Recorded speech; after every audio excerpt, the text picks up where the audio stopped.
If you have to show up to a place you hate just to pay for the car that gets you there, you are not an employee. You're a subscriber to your own debt. We have been conditioned to believe that security is a salary, but the math often says otherwise. If your expenses rise along with your income, then you are slowly building a gilded cage with a door you may have forgotten how to unlock. Today, I am showing you the exit equation, the exact mathematical threshold where your sanity becomes more valuable than your salary. I will break down the ghost costs of your 9 to 5 that eat away at your profit and reveal the one margin number that tells you exactly when you can walk away for good. To find your exit, you first have to calculate your ghost costs. These are the hidden taxes on your life that your HR department would rather you never think about. Economists sometimes call this the true cost of employment. When researchers study commuting, workplace expenses, and the time lost to simply maintaining a job, they often find that a typical employee spends 10 to 30% of their salary just maintaining the ability to do that work.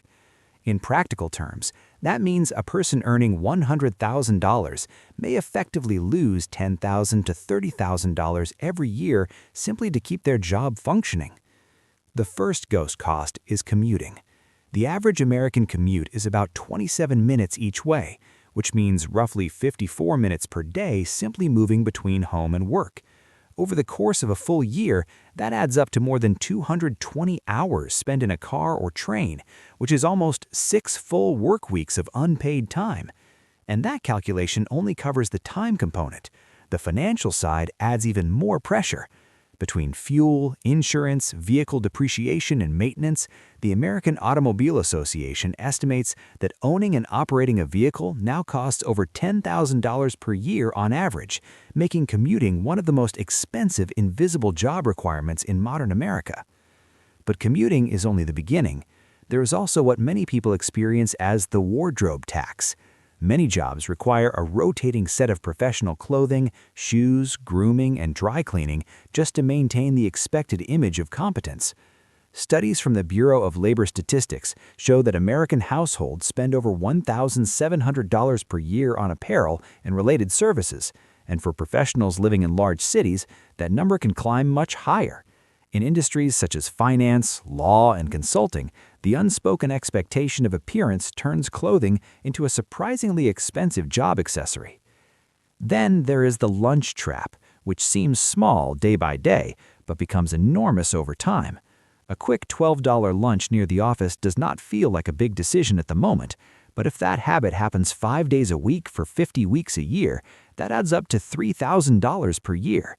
Add coffee runs, occasional team dinners, and the pressure to socialize with coworkers, and the number can climb even higher before you even notice it.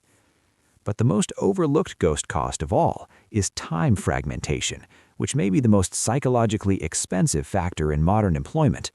A job may officially last 8 hours, but when you include preparation, commuting, and recovery time, the real footprint of that job can easily stretch to 10 or even 11 hours per day. This turns a standard 5-day work week into something closer to 55 hours of life consumed by employment. And that is the hidden punchline behind the concept of ghost costs. When you subtract commuting, wardrobe expenses, lunches, and lost time from your salary, your effective hourly wage begins to shrink. A person who believes they are earning $50 per hour may discover they are actually earning closer to $30 per hour once the hidden costs are accounted for. And that realization leads directly to the next step in the exit equation, because once you understand the true cost of working, the next question naturally becomes, how much margin would it take to finally make walking away possible? Most people believe the number they must reach before leaving a job is enormous, usually something like $1 million or more sitting in an account somewhere.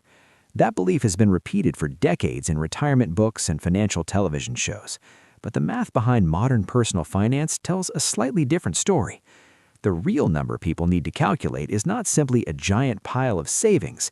It's the gap between what life actually costs and what income can replace it. This is where the exit equation becomes useful. The formula is essential floor times 1.2 divided by passive velocity. At first glance, it sounds technical, but every part of it is actually very practical once you break it down. The essential floor is the bare minimum cost required to run your life comfortably after removing all the work-related expenses that were never truly part of your lifestyle to begin with. When you remove commuting, office lunches, work clothes, stress spending, and other job-driven habits, the number usually drops far more than people expect. Someone who believed they needed $6,000 a month to survive may discover their real life only requires $3,500 or $4,000 per month once those hidden work expenses disappear. And that single realization can completely change how reachable financial freedom actually is. Then comes the second part of the equation, passive velocity, which simply measures how quickly money can flow toward you without relying on a traditional job. This income can come from dividends, small digital businesses, freelance work, rental income, licensing, or any other stream that does not require clocking into an office every morning. In financial independence circles, this is sometimes called income velocity, because the faster these small income streams accumulate, the faster the exit equation begins to close. And the truth is, you do not even need to replace 100% of your salary before you can leave a job safely. If your essential floor is $4,000 per month, then generating just $2,000 per month outside of a traditional job already changes the entire power structure of your career.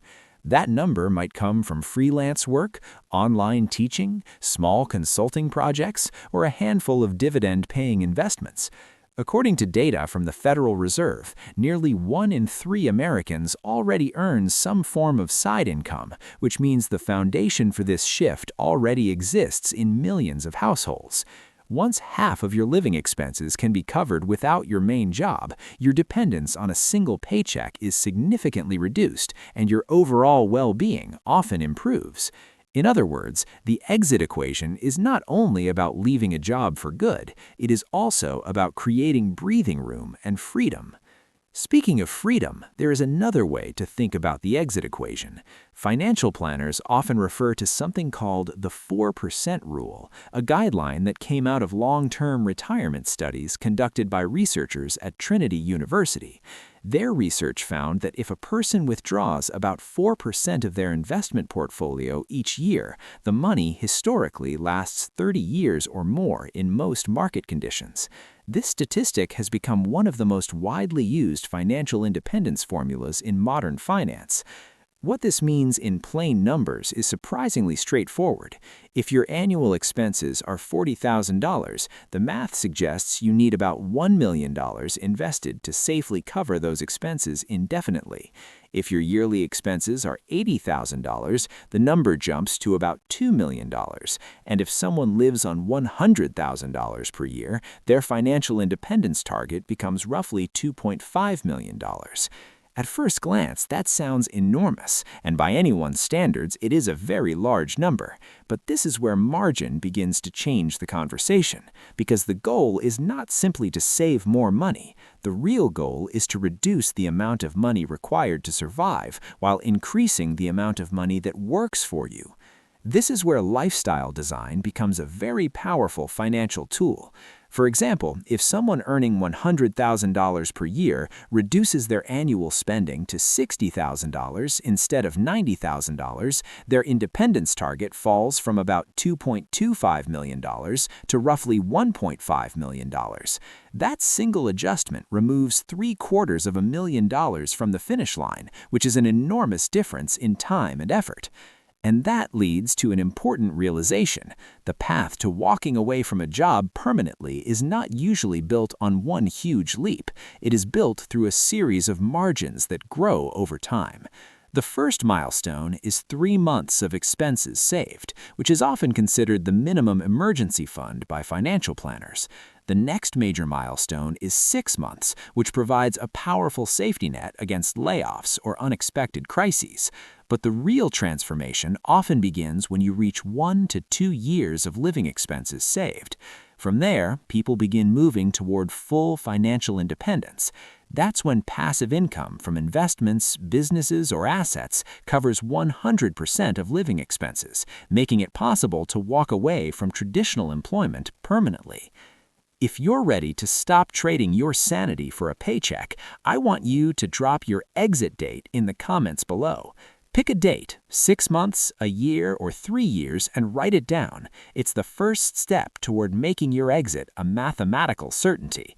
However, knowing your exit date is only half the battle. You still need to replace that income without selling your soul to a new boss. That's why you should subscribe and turn on the notification bell, because in our next video, we will break down 3 passive income streams that can actually scale while you sleep, so you can fund your essential floor and never look back.